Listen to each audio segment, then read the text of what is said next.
faded out too quickly. Good evening, ladies and gentlemen. Welcome to this evening's live stream event. My name is John. I am the tattooed historian, and it's great to be on with my great friend El Jefe, Pete Carmichael, director of the Civil War Institute at Gettysburg College. Pete, we have an addition this evening to our roster. We do. We have Cameron Sowers with us, a student at Gettysburg College. Will be starting his final year this fall. And Cameron, is it true that you and the other students call me El Jefe behind my back? Is that why John is doing this? No, I'm not. I am not ratting anyone out. I'm here. I'm on my summer break. I will not compromise the good standing I left my junior year on. I am hoping that I'm allowed back on campus no matter what senior year, so I'm not incriminating myself on the live stream. Well, I should also note about Cameron, not only is he politically savvy, as we just saw, he is going to be at Fredericksburg and Spotsylvania Military Park this summer. He will be, his two stations will be Chancellorsville and the Wilderness. Is that correct? Spotsylvania Courthouse. Oh, I'm sorry, that's right. Spotsylvania. So you will be giving May 12th Bloody Angle tours at Spotsylvania, and then doing the Jackson mortally wounding at Chancellorsville. And you'll be there middle of June. So for our viewers, if they're at the park, look Cameron up and you can see him up close in person, live Cameron Sowers on the battlefield. That's the best kind of way to experience the battlefield, right? So tonight, I will welcome our guest, Professor Aaron Sheehan-Dean, who is at LSU. And Aaron came to LSU from Jacksonville, Florida. It's not North Florida State. I can't believe I'm University of North Florida. University of North Florida, and then from there at West Virginia University, and then at LSU. Aaron started off his academic career at Northwestern, where he completed his undergrad, and then off to the University of Virginia, where he studied under Gary Gallagher. Aaron is remarkably productive and busy. He's the kind of guy that probably gets up at 4 o'clock in the morning, chops some wood just for the hell of it, goes off and does a 5-mile run, maybe some charity work, right? And then gets to it. Of his many books, and I'm not going to go through them all. Aaron, even though I know you're a devoted follower of this show and that we do a lot of show and tell here, I just have just a stack of not all those books, but all of these books that Aaron has had his hand in. I'm not going to go through them all, but I will mention a few highlights, at least in my book are highlights. First is his dissertation, published by the University of North Carolina Press. Aaron, the viewers of this show get a special 40% discount, which I'm not sure we put up this evening, but we can get it up before. It's in the description. Yeah. So again, this is based upon his dissertation, and it is a book that is, I think, an important one if you want to try to understand the complex motivations of Confederate soldiers. And Aaron focuses exclusively on Virginians. That's his first book. His second book that we'll be talking about this evening is The Calculus of Violence, published by Harvard University. But before we go in depth about this book,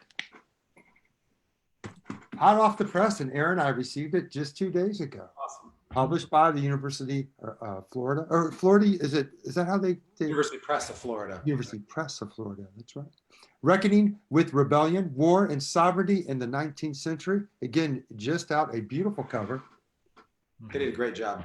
They did, and Aaron was kind enough to note me in the acknowledgments.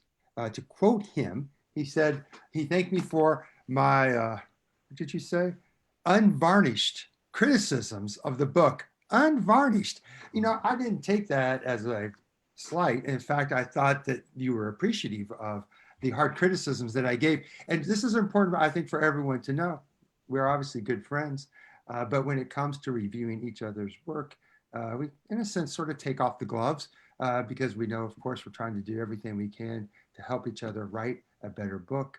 And when I sent you back my comments, which were extensive, Aaron sent me an email, and it read, well, from what I take, your comments suggest that I should burn my manuscript and flee the country. I have the same reactions when I get my essays back, so it's nice to know I have a lot to look forward to. You're in good company. I do have a scorched earth kind of policy. It's just how I work. Listen, I grew up in Indiana at a time when Bob Knight ruled, and I'm quite certain that his coaching style has something to do with how I give feedback to writers. So a fantastic book. I do want to note though one other book of Aaron's that I think holds up remarkably well. One that he edited, A Struggle for a Vast Future. For those of you who, want to get beyond a general survey of the Civil War, and there are many out there, and there are many that are quite good. I find this to be really a good next step. It is topically organized, again, a range of subject matters: home front, military, common soldiers, emancipation, politics, written by a range of respected scholars, and Struggle for a Vast Future, which is still in print, and you can get it in paperback, I believe. Yeah. It is really, again, I think worth your time. There it is. All right. Well, Aaron, one other thing we'd like to talk about, some personal stuff. And so we begin by, you're at Northwestern, you graduated, and if I recall correctly, you ventured out to Washington, D.C., where you were a congressional staffer before you decided to leave the glamour of Capitol Hill politics for Charlottesville. And so I'm just curious, you're in DC, you're going at it pretty hard. Tell us that moment when you said, you know what, I need to put this behind and I need to venture off and try my hand at becoming a professional historian. Describe that moment for us. So when I started I was working for U.S. Senator Carl Levin from Michigan, which is where I grew up. And entry-level job there as a staff assistant, and you do a little bit of everything. You answer the phones and talk to constituents, and you help write letters when you're called upon. And if you have time and inclination, you could also give Capitol tours. And so I had been a history major and poli-sci major. I actually took very little American history. I mostly took African history, which is very strong at Northwestern. But I was reading a lot of American history, and I started giving tours. And even as I moved up the ladder in Levin's office, I kept giving those tours. And for staffers at the time, you could also take tours with people like Robert Ritchie, who's the Capitol historian or the Senate historian. They had this phalanx of really talented public historians at the US Capitol and in the US Senate, and they would train us to give tours. And so I was reading more and more, and my tour kept getting longer and longer and longer. And I would give these to friends and family members, and then sometimes to constituents or friends of people in the office. And I realized after 3 or 4 years of this, I could only give the tour if the Senate was out of session. It was a Friday afternoon, and I had at least 2.5 hours because I couldn't possibly do the tour in under 2.5 hours. And this was before 9/11. So with a Senate pass ID, which I had, I could bring people onto the U.S. Senate floor. And I could, on the U.S. Senate floor, I could take them over to the desk of, at the time, I think it was Thad Cochran of Mississippi. And that the desks belonged to the states effectively, right? And so I would say in 1861, this is the desk that Jefferson Davis had as a U.S. Senator and the desk from which he seceded. And they would kind of vaguely remember Civil War and secession. And I would say the next person to occupy this desk was the first Black member of the United States Senate, who came out of the state of Mississippi and sat at this desk. And then all of a sudden, because they're there holding onto the desk, they now are really listening. So I found out, what I did is I discovered the power of teaching. Now, I will be quick to add, I've never had a classroom like that again. I mean, you know this from battlefield tours, right? When you're on a place and you can bring people to that moment. And the US Capitol is just stuffed with those moments. And so I realized this is more satisfying to me, and I'm connecting with people in a way that I don't doing the policy work that I had gone there to learn how to do. And then I decided let's give history a try. And you decided UVA, or did you think about some other schools as well? I applied to a bunch of schools. I mean, so that was 1997. The internet was in its infancy, but I had written a letter back to a professor at Northwestern and said, who do you recommend? And he said, Princeton, McPherson at Princeton, and UNC and UVA and a couple other places, and I got into a few schools, and UVA was a great fit, and I was incredibly lucky to be there, not only to study with Gary, who came my second year, but Ed Ayers was working on the Valley of the Shadow project, which I worked on, and Writing in the Presence of Mine Enemies. Mike Holt was there. He directed my MA thesis. It was a kind of stellar cast of historians to work with. So I was incredibly fortunate, Right. timing wise. Yeah, absolutely. Well, we'll turn our attention to the calculus of violence, and I'll get us started, and then John and Cameron can jump in. Does everyone showing their copy now? Yeah, this is the show and tell section of the show. Just to let everyone know we've read it. Yeah. So the introduction, the heading is, what is the puzzle of the Civil War? So I thought that might be a good beginning point. What is the puzzle of the Civil War? So the puzzle is that it is both incredibly violent, the worst conflict in American history. The estimate now is 750,000 dead, though that's likely to go up. David Hacker, the demographic historian, is working on a much more thorough study that I suspect will push the death toll to probably 850,000 or higher. On the one hand, it's the bloodiest event in American military history. And on the other hand, I would say it could also have been much, much worse. So it's possible to imagine a death toll twice that, which is hard to imagine. And yet hard to imagine in the sense of the scale of numbers we've dealt with, but particularly if there had been more active physical resistance by enslaved people in the South, the death toll could have quickly escalated. And so trying to figure out how both those things are true at once is the puzzle. And I think the historiography, the literature has tended to say either it was a restrained and orderly, the last of the 19th century gentlemen's wars, or it was a chaotic, bloody, anticipatory conflict bringing on the trench warfare and totality of the 20th century. But neither of those on their own are very satisfying. And so trying to figure out how it can be sort of awful and also restrained at the same time, that seems to me the puzzle. And so, Aaron, very quickly, and then I will then turn it over to my two colleagues here. It seems to me that the book that you were in part writing in response to is Mark Grimsley's book, The Hard Hand of War, right? And so one of the things, Aaron, that John and I have talked to our audiences about are some of the differences between public historians and academic historians. Noting, however, that academic historians and public historians, there's a much closer alliance between the two groups than ever before. And almost every guest that we've had on this show who's at an academic institution, they have had at some time in their career experience as a public historian, as you did as well at the Capitol. So, but we've also noted to our audiences that this issue of historiography, which when one says it, it's like ether coming out of your mouth. It puts crowds to sleep pretty quickly.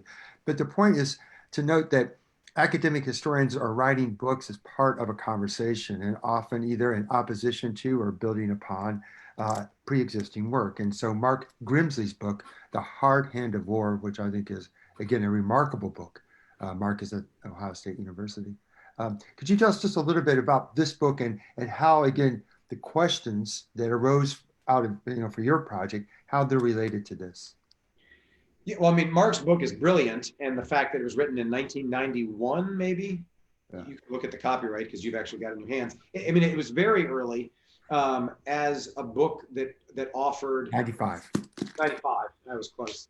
But a very incisive treatment of the changing nature of Northern military policy, and in particular thinking about what we now call civil-military relations, which is a kind of term du jour in the wake of Iraq and Afghanistan, when we know that armies interact intimately with civilians. But before that, I think before Mark's book, there was a general sense that the Northern armies had occupied, and Steve Ash's book, which is 95 as well, I think, When the Yankees Came is the name of Ash's book, does a brilliant job of describing occupation.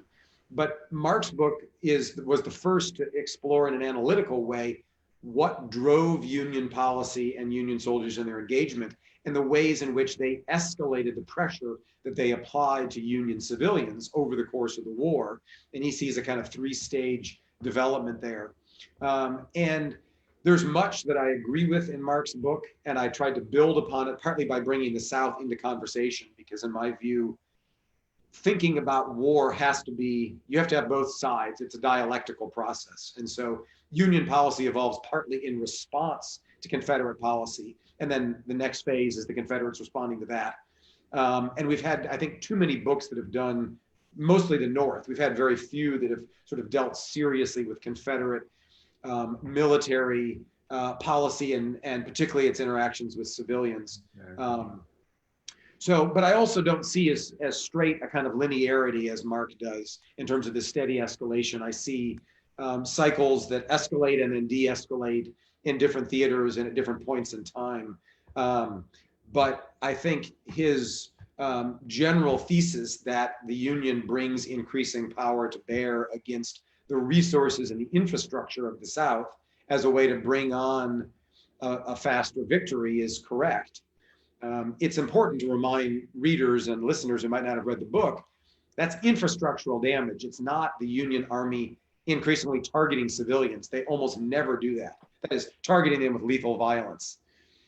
And I think it's easy to have read Mark's book and some of the subsequent literature. We may talk about this idea, the language that we now use of a dark turn, and kind of blur the distinction in these words that war is terrible and horrible and total. And readers naturally assume that must mean that it looks like the 20th century when wide-scale bombardment by air forces indiscriminately targeted and killed civilians. And nothing like that occurs in the US Civil War. And so I wanted to sort of sharpen the focus at various points and make sure that we understood what hard means and what total might mean, which is not a word that I actually use in the book, but to really bear down on particular moments and look at those interactions.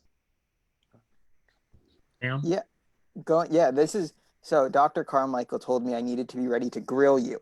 So this is the first question from the start of, from the start of that. Sure, I didn't say that. So you, the introduction to your book talks about historians and general audiences falling into kind of a simple trap of looking at the war from a limited to hard perspective on the linear line. And I was reading the introduction again today and flipping back through the book. Instead of that kind of rigid binary of limited to hard, should we understand the violence of the war in relationship to the experience of emancipation? That there, when areas are emancipated or have not yet experienced emancipation, that's one of the most significant factors in the violence that they experience, if that makes sense.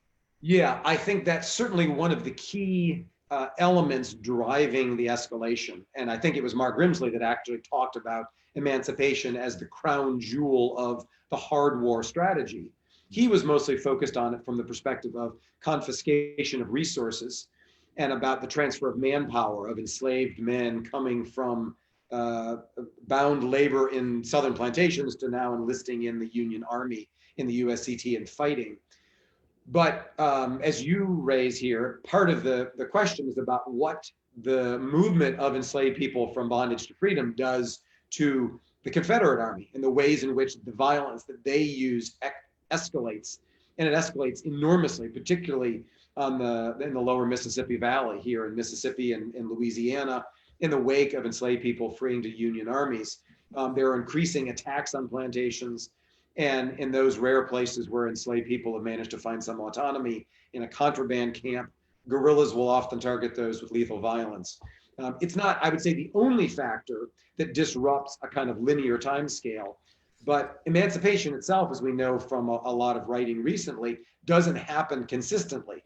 Amy Taylor's great book is one of the virtues of it is showing that people can leave slavery, become emancipated, and then cycle back into something almost like slavery.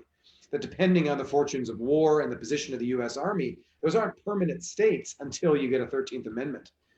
And so that irregularity is part of what I think disrupts this idea of a kind of smooth linear transition from soft to hard or rose water to hard, or however we're framing that. And Aaron, this very quickly, this issue of escalation of violence and the breakdown of slavery, I think one of the most important contributions that you've made, and I won't say it for you, is how did emancipation,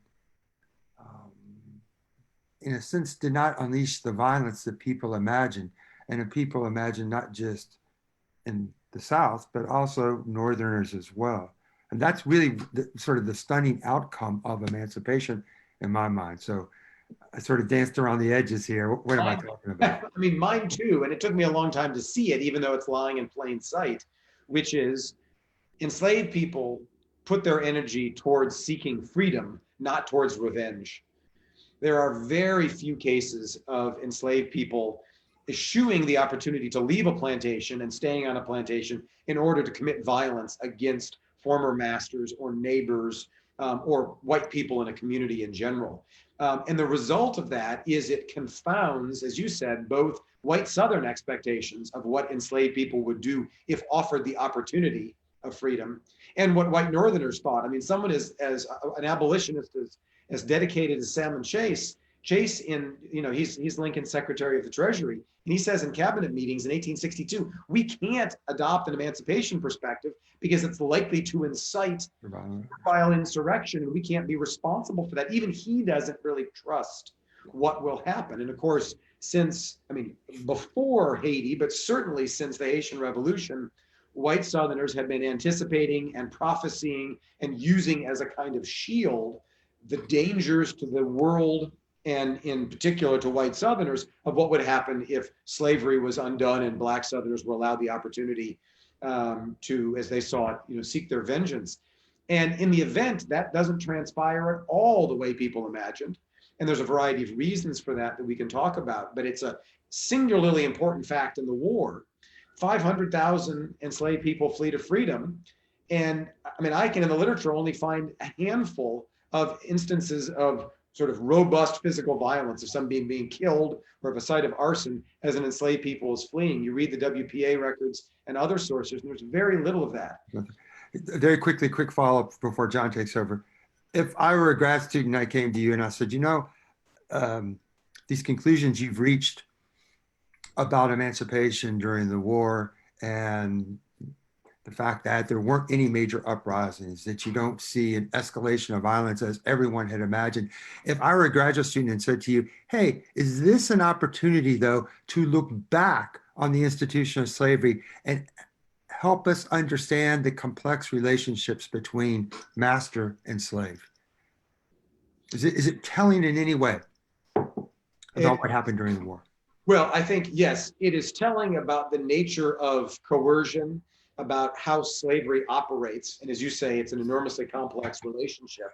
And it involves, continuous minute by minute kind of triangulation about opportunities, about the propensity of a particular master for violence or of a community for policing, as enslaved people sought degrees of autonomy that would grant them selfhood.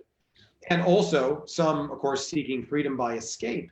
But the calculus, which is not a word that I used, it was actually the press that came up with that, yeah. But it's a useful word in the sense that the calculations are incredibly complicated for enslaved people every single day. Absolutely. Trying to navigate what slavery looks like. And then you add a war on top of that. That's right. And all of the kind of chaotic violence and destruction that promulgates. This is what Amy Taylor's book does so well, is the uncertainty of what it means and what's the right moment to leave a plantation and the risks that entails. We still have very little, I think, sense of just how dangerous and risky it was. Our sense is enslaved people must have pursued every opportunity to leave immediately. But the risks are just enormous. Yeah, I think that question, looking back, to say this might give us insights into the master-slave relationship prior to the war, is not a very good inquiry at all. In fact, I think what you've said captures it nicely. For an enslaved person during the war, it's the devil you know and the devil you don't know, right? And the devil you know is that situation right there. With your man. I know we've been getting some good comments in the Facebook, but I have Dr. Stiandine, you talked about Haiti. and how Haiti has fears in it. I just finished recently Patrick Rail's 88 Years, which is kind of a multinational look at the experience of emancipation, and wondering how we can incorporate more in what your book does well, and the new book you're coming out with from the University Press of Florida, is understanding mid-19th century violence and how conflicts are waged as a part of your argument that the Civil War could be more violent. What a transatlantic and international understanding of conflict at this time shows us about the violence of the Civil War and why you wanted to take that approach. Well, I think I take that approach a little bit in the calculus. Reckoning with Rebellion, the book that Pete showed, is a more systematic kind of comparison of other 19th century conflicts alongside the U.S. Civil War.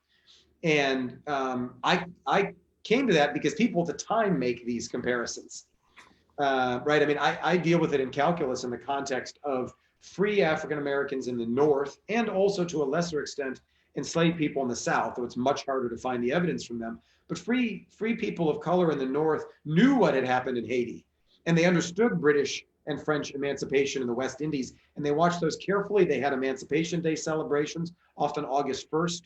And these were proud events to talk about the opportunity to free yourself. And even Haiti, I mean, what I found remarkable was, certainly if you're in the South and you're a person of color, you can't go around sort of celebrating Haitian independence. That's, on the crazy side of dangerous.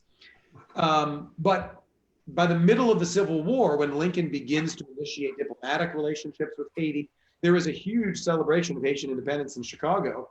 And African Americans from all over the Midwest, from Milwaukee and Detroit, come into Chicago to publicly, for the first time, celebrate Haitian independence as not as the kind of violent bloodbath that French historians treated it as, but as a moment of self-liberation, of the use of violence in a strategic way to defend themselves as people and to eventually liberate themselves. And so there's a very different tradition there, if you frame that in an Atlantic perspective, that they were steeped in.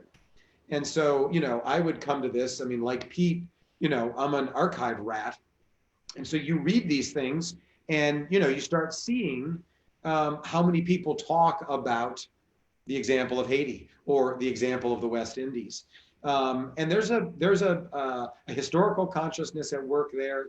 And there certainly was historical consciousness among enslaved and free people of color in the South, but it operated mostly by word of mouth, right? The black sailors that come through Southern ports, many of them out of the Caribbean, carry news of these events. So people knew about them when they talked about them. They didn't have parades and festivals.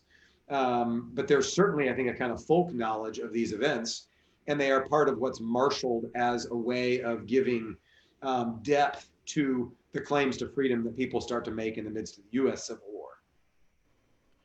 Awesome. Aaron, I've been to many presentations, as we all have, and one of the major subjects that I hear time and time again is the Civil War the first modern war? And I kind of get a nervous twitch when I see that title, because I'm like, we've covered this in so many different ways. But when we talked about in your book, and you talked about hard war and total and et cetera, you went into a lot of equivalency issues with that, where you said, well, both sides had this idea of the moral high ground, and we're going to take the moral high ground, but we're going to overlook what some of our comrades are doing in certain spheres of influence, wherever that may be. And going back to the guerrilla warfare issue, with the Confederacy starting to kind of egg on the guerrilla warfare in some aspects, in some spheres of influence as well, especially when they're trying to defend home territory in their mind. How do you see that equivalency going about during the war, where it's kind of like both sides are going and trying to walk this line of, we're taking the moral high ground, but we're also going to have this going on in the background. We're just going to look past that.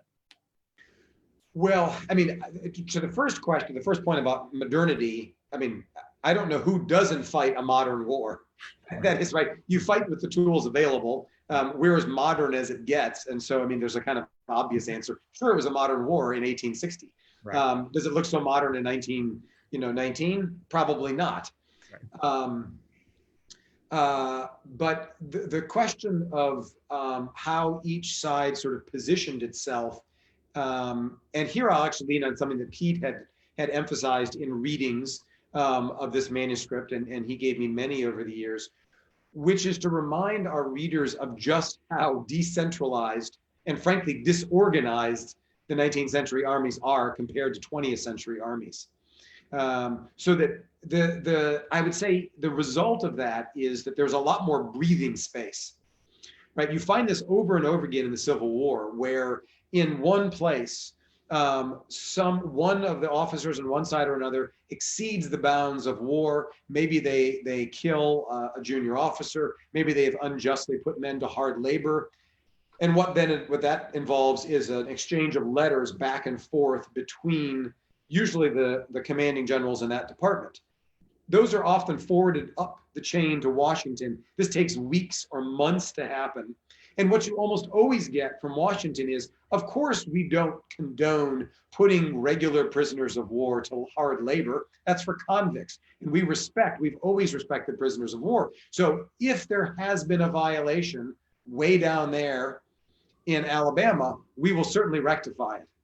Give us 3 months to investigate. Right? There's a lot more kind of plausible deniability, and not in the kind of phony way that we talk about plausible deniability today. The armies are enormously decentralized, and so it does in fact take weeks sometimes to get information across the country. So commanders in DC often don't know what's happening on the ground in particular places, and so they are keen, as you know, to make the claim that our way of waging war is the just and lawful one, the one that should earn respect from the rest of the world. Our enemy is not, and we will give you an example. And so then that's when you pull out the example of the unjust killing of a captured Union officer in Alabama. And the Confederacy, of course, is going to take the opposite tack. We're going to show you our kind of general approach, and then we're going to show you evidence of the Union having committed violations here. And so, I do think for both sides, it was crucially important to marshal a language of justness, that is, of having fought in the way that was contemporary with the laws of war, with an obedience to the cultural precepts of military functioning in the mid-19th century, and then at the same time to condemn and sort of prosecute your enemy for disregarding all of that. And that's a kind of PR battle that goes on from the war's opening moments. And it's one that the Union, I think, generally wins, in the sense that no matter what the Confederacy does, they are not able to solicit the support of Britain and France. And there are a lot of economic and material reasons why that doesn't happen. But part of it too stems, I think, from the fact that the Union demonstrated to the Europeans, at least, that they obeyed and followed the dictates of war as it was supposed to be fought. And guerrillas and guerrilla action in the South discourage that recognition. It's a sign of the Confederacy not following the laws of war. Aaron, doesn't your explanation, doesn't it point to one of the great challenges you probably had in writing this book? And that is that both sides put forth a language in which they explain their aspirations for fighting a noble and civilized war.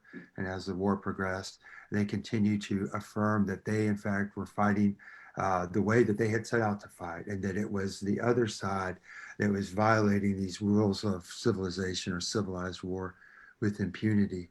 And so what you encountered in your sources, and this gets to the question, how did you then deal with sources in which you knew full well that the representation of particular events, that they were being crafted for the audience?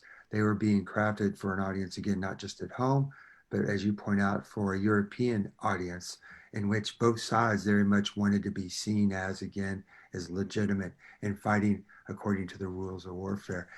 How do you get beyond that, and how do you deal with the criticism that those accounts are just a facade and they can keep us from seeing the really dark side of the Civil War? So, I read nearly all of Jefferson Davis's speeches, God help me. And July of 1861, Davis is talking about wanton destruction, rape of women, burning homes. I mean, it's the most hysterical. I mean, like objectively, we know none of that has occurred, right? The Union Army in early July is sort of tiptoeing through Alexandria, being careful not to break any, break any flower pots. Right. And the picture he paints is of, is of the 30 Years' War. So I think you need both, and so I did read both Lincoln and basically kind of marched myself through Lincoln's papers and Davis's papers, particularly to see how they represented what they, how their explanation for the behavior of their armies, and then at the same time drilled down into that sort of quotidian ground level experience. So I spent a huge amount of time at the National Archives. One of the reviewers of the book, I will say with a little bit of frustration, said that I only drew on 2 archives, University of Virginia and LSU, to write the book, which those are the 2 archives, 2 of a couple of state archives I went to, but most of my time was spent at the National Archives reading the voluminous reports from the provost marshals, and the provost marshals are the Union officers that controlled occupied territory. To give you one example, in the Department of the Gulf, which is southern Louisiana, just for 1862 alone, there were 26 boxes of material, each box with 300 or 400 sheets of paper in it. And I looked at, I think there are 5 or 6 major departments. I looked at all of them, and I looked at as much of that as I could. And I mean, it was not a very good research method because I was just aimless. I was just reading through that material, trying to see what are Southern civilians saying to this local person they think is happening. How is that Union officer responding? Does that initiate a policy change? Does this get sent up the line? And so you get things look much different on the ground. And everyone wrote to these provost marshals, certainly diehard Unionists trying to proclaim their bona fides, but also lots of Confederates that wrote to the Union provost marshal and either said, you need to rein in Union soldiers. I'm your enemy, but they have no right to come and take my material, or they can't come onto my property without a written order from you, or to complain about their own guerrillas. I mean, this is one of the most, one of the many ironies of the guerrilla war is the fact that it is pro-Confederate white Southerners that often experience a great deal of hardship from guerrillas. So you find them complaining to provost marshals. So that was the place where I felt like I could access what is actually happening on the ground and see and try to disentangle, particularly some of those most problematic episodes. I mean, I spend some time on this in one of the chapters, the hanging of John Mumford in New Orleans, which becomes a kind of cause célèbre that reaches all the way to the desks of Abraham Lincoln and Jefferson Davis. And it's the execution of a man in New Orleans. But if you go then and read the kind of testimony there at the local level, you get a very different sense of what's transpiring than you do from Jefferson Davis, who used that execution. I mean, he referred to that basically throughout the whole of the war as an example that the Union wantonly kills civilians, which isn't at all what transpired there. So you need both. I mean, you're right. The higher level explanations are often deliberately corrupted, knowingly corrupted. So Dr. Sheehan Dean, I'll jump in here because I'm about to start writing my senior thesis soon. And I'm looking at some cases of violence of United States colored troops who rape a Southern woman. There's a couple of cases that Dr. Carmichael's passed on to me that I'm looking at. And you talk about military justice in your book. And you note that there are some things that this tells us and some things that they don't. When we look at that source material, and you seem to have covered a lot of it, how should we interpret it so that in a twofold way, we're accurately recovering the violence of the war, but we're also not immediately playing into existing stereotypes or tropes, particularly in the Lost Cause, about the usage of military and civilian violence? So I would say, as my throw out for somebody that's watching that is thinking about a good dissertation topic, would be violence by Confederate troops against Southern civilians, on which there's basically nothing. I mean, there's literally almost nothing written that takes seriously the physical and even material destruction of Confederate troops against Southern civilians, whites and blacks. But what we have records for, and what you're dealing with, I assume, with the provost marshal records, and the records of executed soldiers from the Judge Advocate General wing of the National Archives, where I spent a fair amount of time as well. And you're right; those are enormously useful and also problematic sources. They are verbatim transcripts of trials that actually happened. And yet they are, so there's a lot in them that's quite valuable, and it's important for us to plumb. I mean, there are, as I read those, many of the men that participated in those trials were brutally honest about what happened and what they participated in, the crimes they committed. And some of them are, I mean, they're all heinous crimes because they don't make it to that level unless they're basically rape or murder. And some of them, I think, are the kinds of crimes that you would have expected to happen in civilian periods, but they take advantage of the kind of chaos of war to commit them. But as you say, they happen and they are interrogated within the Union Army in the context of prejudices and assumptions, particularly by Union officers, about what they can expect from the behavior of U.S. colored troops as opposed to white U.S. troops. Marcina Patrick, as Pete knows well from having read very carefully Patrick's diaries and read his orders. I mean, Patrick was, he's the Provost Marshal of the Army of the Potomac in Virginia in 1864. He is, would you say it's fair to say, eager to bring the hand of justice to bear against his soldiers. His soldiers, that's right. And so, you know, I mean, one of the cases that I talk about in there is a rape case that happens in Virginia, and basically the charge is brought in the morning and the execution happens in the afternoon, right? I mean, the evidence gathering, the trial, and the adjudication all happens in the space of about 12 hours. Patrick is eager for these things to be dealt with immediately. And so I think we have to be cautious because the rates of prosecution of Black soldiers for attacks on Southern civilians are significantly higher than they should be if those attacks happened at a level commensurate with their representation in the armies as a part of the population of the soldiers, if we were just sort of statistically estimating it. You know, we don't have, I mean, part of the problem is the nature of the Provost Marshal records in the National Archives and the fact that they're dispersed among the Army records and they're enormously hard to quantify and calculate.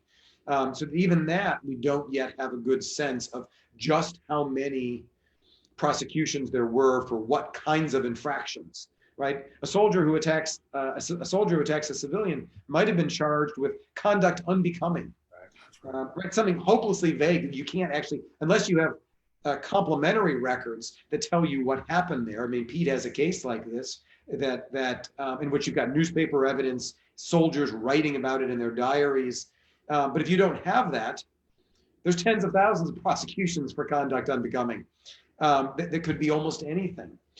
And so my conclusions are quite tentative. And so having work like you're doing, where you kind of dig deep into those sources, read them carefully, hold them up to the light, read back against them for what we know are the prejudices and the kind of predilections of particularly the commanding officers that organized courts-martial, is vitally important. But part of my general point was that there is a much more robust system of military discipline in 1864 that didn't exist in 1861. Right? That's a mitigating factor. That's one of the things that prevents us from seeing a clear linear trajectory to the violence in the war. Is the apparatus for punishing Union misconduct is present in 1864 that isn't there in the early days of the war, when there are very few military commissions or even just prosecutions through court-martials of soldiers. Oh, thank you. Yeah. Go ahead, John. Do you have a question, or do we have any viewers that have any questions? Yes, I was just looking. That's why I'm looking over here, Aaron. I don't want you to think I'm. That's all right. I figured. That's hard as we're talking. I'm looking at the comments and questions. Yeah. And you spoke earlier about the infrequency of cases of Black violence directed at white Southerners.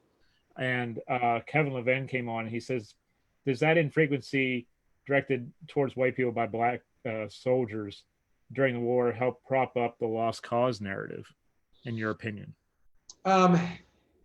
It certainly was part of the lost cause narrative. I mean, Kevin knows this better than I do. I mean, his book on Black Confederates sort of gives us the full teleology or the full trajectory.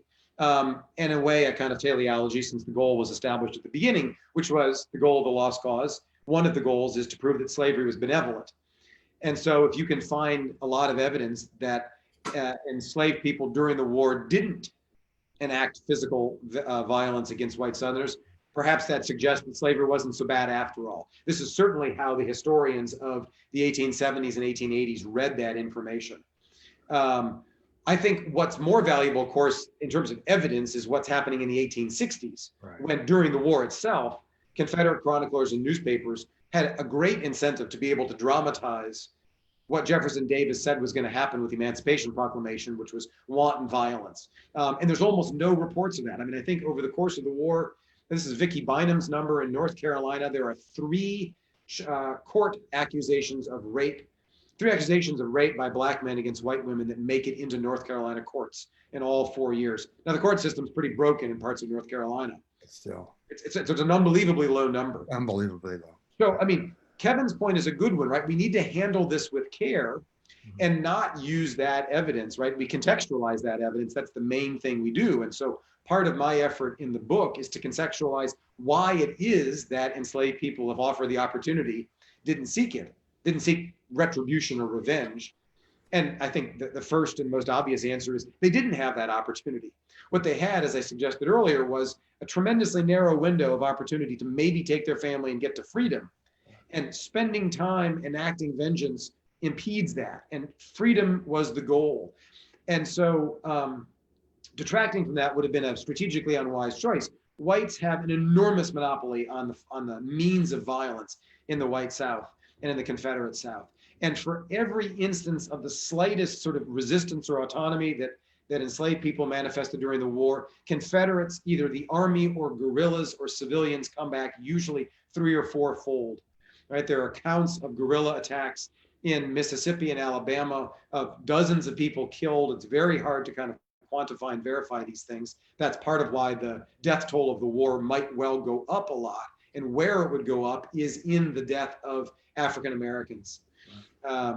Jim Downs has done some of this work. We're joining you all at Gettysburg on death from disease. But even more, I think, might be some of this death by intentional violence that it's been very hard for us to account for because guerrillas didn't keep track of it and didn't record or write about it. And the only way is to take the expected population in 1870 and then figure out what the reasonable death rate should have been county by county, and look and see where there are significant discrepancies. But we know from incidental reporting in Southern newspapers that guerrillas attack Black people seeking freedom in ways that would have strongly discouraged any kind of action like that. So it's not a question. I mean, that's one explanation. The other is the broader kind of religious or moral explanation, which by 1860, there's a pretty strong strain of Afro-Christianity that is totally at odds with the idea of taking vengeance against women and children.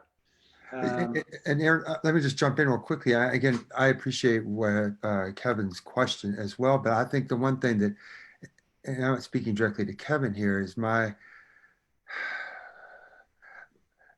concern that the focus on overturning the lost cause at every point, and I understand why that needs to be done, but I think that sometimes what we lose is what you just said, is that the focus should be on the war itself, and that there is sometimes evidence or a lack of evidence that we see could play into the hands of those who really want to distort the past for all the worst reasons. But that, again, should not keep us from acknowledging not only that amongst African American enslaved people, that Christian tradition was something that maybe anchored them and kept them from committing the kind of horrible violence that all of us maybe expected or thought should have happened. Could not the same thing be said about Southern slaveholders?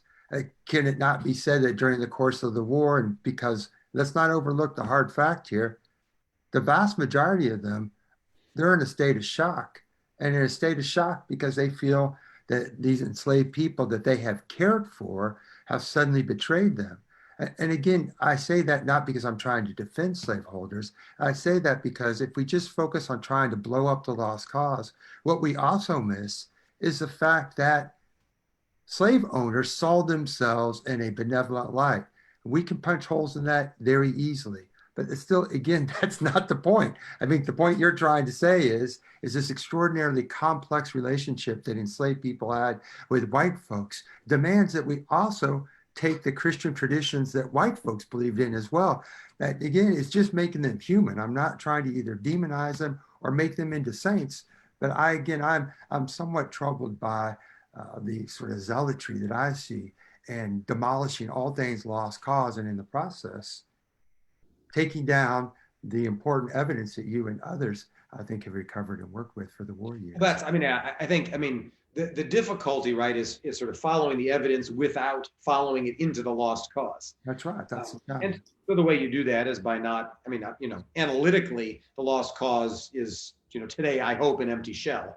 right. That is, it doesn't stand up in terms of explanations. But our job is to follow the evidence where it leads, and your injunction to kind of make sure we respect the kind of human and certainly failable posture of most participants, is what we expect people will do of us, right? I mean, what I say to my students is, it's easy for us to judge slaveholders, and I'm more than happy for you to leave class and spend a lot of time doing that. Keep in mind that 200 years from now, students are going to be sitting in this classroom, and they're going to be judging us, right, for a thing that we thought, wait, we were doing a great job at that. Climate change was bad, but I recycled, right? I'm being glib here. But no, you're right. Yeah. There's going to be a moral atrocity that we're committing that they will be shocked by, stupefied by our endorsement of. And so, tread gingerly. That's right. But we do that. It's I think a difficult task because the sins of the past are palpable and they continue to have an impact on our lives today. Mm-hmm. So we do it. One of my colleagues at Gettysburg College, Kent Graham, he has a fantastic assignment for his first year seminar. Cameron, were you in his class? Yes, I did. I've actually been sitting here thinking about this assignment. Well, tell him what the assignment was. It's a great. Yeah. So one of the papers that Professor Graham assigns in his class is he asks us to, and his first year seminar is on literature in the American Civil War, and he asks us to write a paper on what we think one of the great moral atrocities is of our time, of our historical era. And I remember writing this my freshman year, and I remember vividly, I did the death penalty. I was a rather unoriginal first year student at Gettysburg. And then we wrote all these papers, and we kind of had a peer review workshop where we talked about what we had written about and all of these things that we had. And Professor Graham essentially then, from the front of the classroom, with his voice, which was also like one of the draws of the classes, I'll listen to him nonstop, was to realize that there are moral wrongs that we will be judged for, and that should be a part of our understanding when we look at documents, is how blind we are to a lot of the things that are going on. And I don't remember now, because it's been a long time since this assignment, what my classmates were, but there was no shortage of topics that we had chosen. Yeah, I had another student, I don't remember now, who had Professor Graham's class, and his paper was on college sports, right? And like you said, we know the problems, we know the obscene amount of money, we know the degree of exploitation, and we all know, especially at LSU, that if you're a D1 football player, your first job is what? A football player. And what's your second job? A football player as well. And there's somewhere on that pecking order, you have to go to class. And the NCAA plays lip service to that. But we all live with it. We all are going to miss our football this fall. But Kent Graham, it's fantastic. I don't know. I was hoping for a story about Joe Burrow in Dr. Sheehan Dean's class, but he was not in any of my classes. I can say that he received his MA at the ceremony that I was at in the spring, and I was at the head of the line with the history people to go up on the dais to get the degrees. And we were maybe 10 off, and so I couldn't hear what they were saying very well. And there was this kind of weird moment, and he came out, he had been behind a curtain, not with the students generally, and they brought him out on stage, and the whole PMAC, the Pete Maravich Assembly Center where the basketball team plays, went absolutely bananas. And we didn't have the right angle on it, and then it became apparent that it was Joe Burrow. He got an MA in the spring. And then the rest of us trooped up to substantially less fanfare. That was my closest Joe Burrow interaction. Aaron, I want to come to a big question here about your book and about your overall argument. And as you pointed out from the very beginning, that you're arguing against this binary, the binary that the war was, conciliatory on the one hand and extraordinarily violent on the other. And you also make the point that there's not this gradual escalation of violence. We see pockets erupting early on, and that's largely because of guerrilla violence. But the one thing that you point out time and time again, you mentioned the Lieber Code, which we haven't had a chance to get into, but the Lieber Code was something that, particularly in the North, officers tried to adhere to it as a way to govern their actions in the field, a code of conduct, so to speak. And we also talked about emancipation and what could possibly have happened. And then you've not gone into detail yet because we haven't given you the time, but you situate the American Civil War within other wars of that period to find that the Taiping Rebellion in China, and then also the Civil War in what will become Mexico. And of course, it's eluding me. Aaron, what is the war? The Civil War. The Fast War of the Yucatan. And the Yucatan, that's right. Yeah. And so you make these other comparisons where in both of those cases, no one was looking for nationhood or for international recognition of being civilized nations. And so your point, though, is, it seems to me that in fact, that the American Civil War is exceptional. And I don't mean exceptional in which we can sit back and say, look at us as Americans. This was a tragic brothers' war. I'm not saying that. But I came away with this book thinking that, I need to remind my students that in comparison to other wars at that time, Northerners and Southerners showed a fair amount of restraint.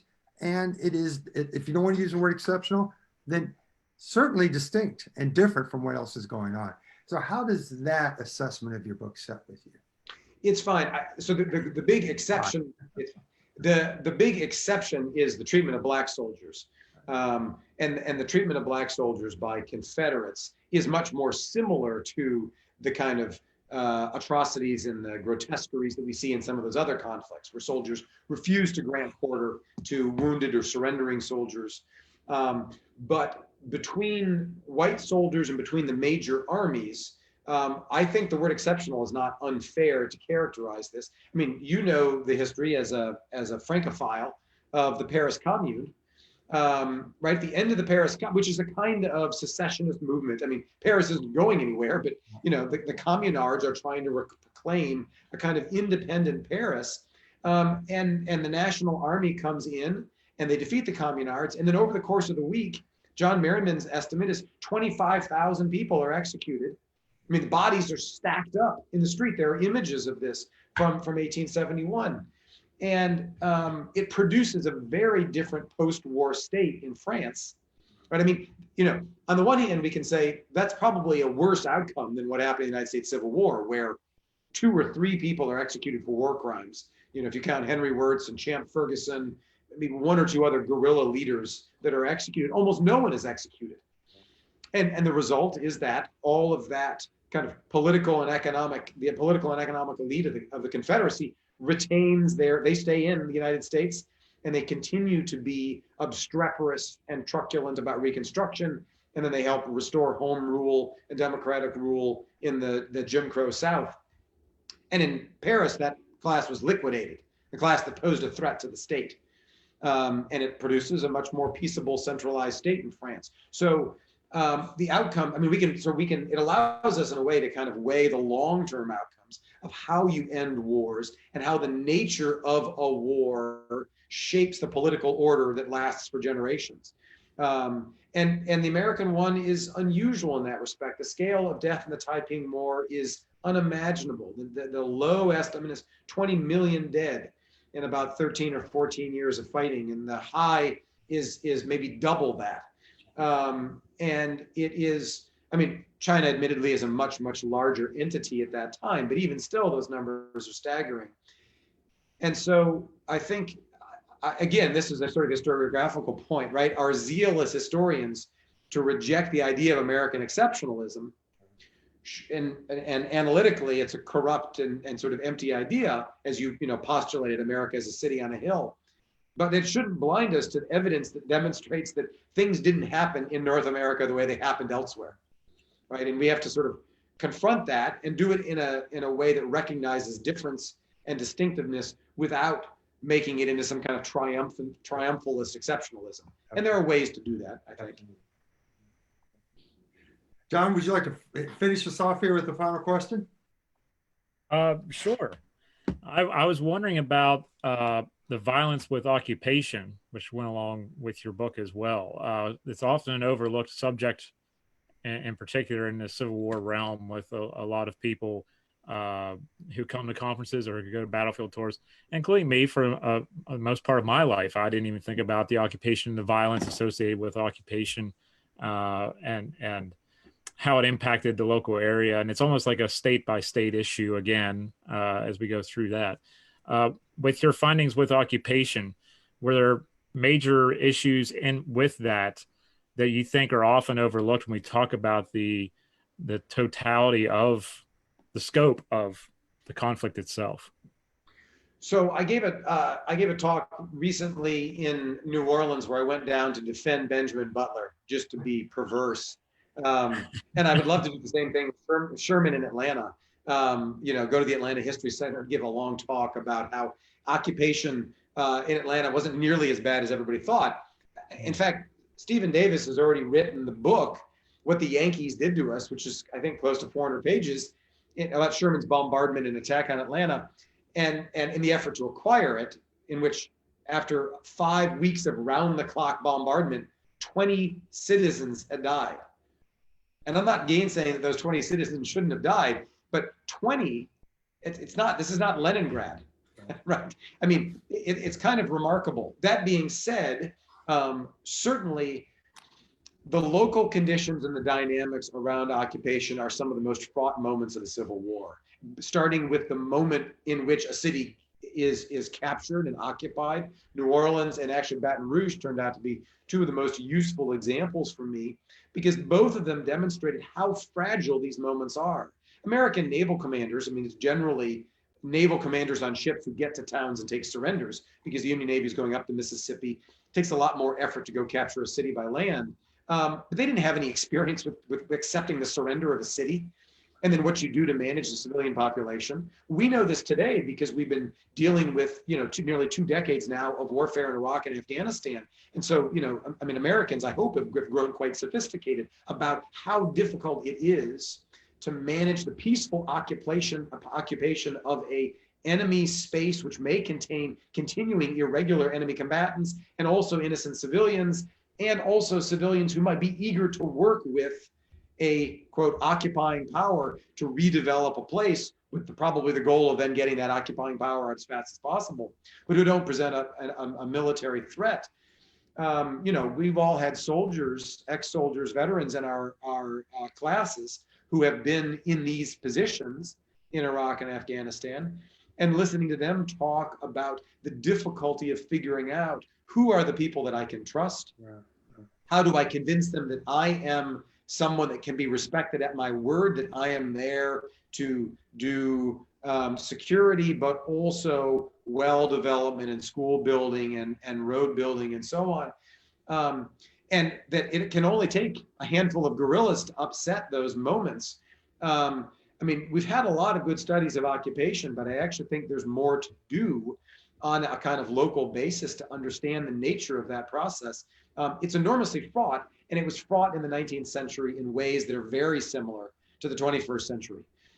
We still don't have any study really of what collaboration means, right? Collaboration is a world, really, I think the popular idea is collaboration is a word from World War II, right? That describes Vichy France, or describe people that would sort of collaborate with the Nazis. But of course, white Southerners who cooperated with Union military forces are collaborators of a sort. And all of the same ambiguities of loyalty and of tensions and of kind of dissembling that go on in war, those are happening in the Civil War, and a kind of social history of collaboration and what it means for the post-war era would, I think, be enormously valuable, because no one forgets. Right? After the Union Army leaves in 1865 or 66, the neighbors that had collaborated with those people, whose daughter danced with the Union soldier at the ball. And so I think that's probably a generational study to think about how that shapes the social and political dynamics of Southern places, because it lasts, I'm sure, for a very long time. I mean, it's still in the air in Franco's Spain. It's probably only fading now in places like France, 60 or 75 years later. Yeah, absolutely. Well, Aaron, thank you so much for spending time with us. And we should mention before we say goodbye that Aaron's daughter, Annie, just graduated from high school, right? And I had a nice little party for her. I'm sure that Annie's watching right now, is she not? Oh, yes, attentively. She's not across the street at our neighbor's pool, I assure you. So. Just like my daughters. My daughters would rather scrub toilets than watch me talk about history, I think. So, well, I appreciate you all having me on. This is a great show and good questions. And it's nice to see you all and talk about the past for a bit. Well, absolutely. And again, well, I want to put this up here. And I do need to make the point, this unfortunately is not a UNC book, but it is a book that you can get on Amazon, and they give it a nice discount, I believe, The Calculus of Violence. It's beautifully written. It's extraordinarily thoughtful. I mean, we just got, an hour worth of Aaron Sheehan Dean. And as you can tell, he is a man that seeks out complexities, but he does so with great sensitivity. And above all else, as he already admitted, he is an archival rat, and that's a good thing. He does a lot of great digging. So it's great to see you, man. I'm so sorry. I think you were going to be up here this time. You were intending to come up here to give some talks and to do some other things. So it's too bad. Yeah, it was actually, just another, like a week or two ago, I was supposed to be in Gettysburg. We'll do it. And then I was going to be in Harrisburg for talks at the museum there. And so I'm on for the 21 docket, at least at the museum in Harrisburg. Oh, so good. Maybe I'll go back to Gettysburg too. Yeah, absolutely. Yeah, we'd love to have you. All right. On Monday, I should note before we say goodbye, we have Carolyn Hawk. Carolyn is going to be a rising senior, and she is going to speak about her research on Ben Butler and the occupation of New Orleans. I'll tune in. You have to tune into that one, Aaron. Yeah. Thank you, John. Thanks, Cameron. Good to see you. Cameron, Cameron, thank you so much. Yeah, thank you for having me. Letting me Zoom bomb this one. Yes. Politely Zoom bomb. Yeah, a good Zoom bombing, hopefully. Yeah. All right. Hey, everyone, I put a link to Aaron's book, Why Confederates Fought, from UNC Press in the description. And I also put in the 40% discount code. So you guys can take advantage of that. And again, it's great to have all of you on this evening. Thank you again, Pete, for sponsoring and hosting, co-hosting, doing all you do to be El Jefe in this. I like LFA. I might keep that. It's either El Jefe or Silver Fox. You have to take a choice. Oh, gosh. Let's do El Jefe. Okay, we'll do El Jefe. All right. So Cameron can't take that. It's tough, right? I'm worried now that, the first day of my senior seminar, we're going to have to sign a contract on what we're allowed to call him and what we're not allowed to call him. So well, I will say that this was the first time I ever called him that, and you were on the show, so maybe you snitched to me. There you go. John, I still need to keep my job at the CWI. Can't help you, brother. Thank you all for tuning in. I appreciate you all. Take care. All right. See you later. Thanks. Bye-bye.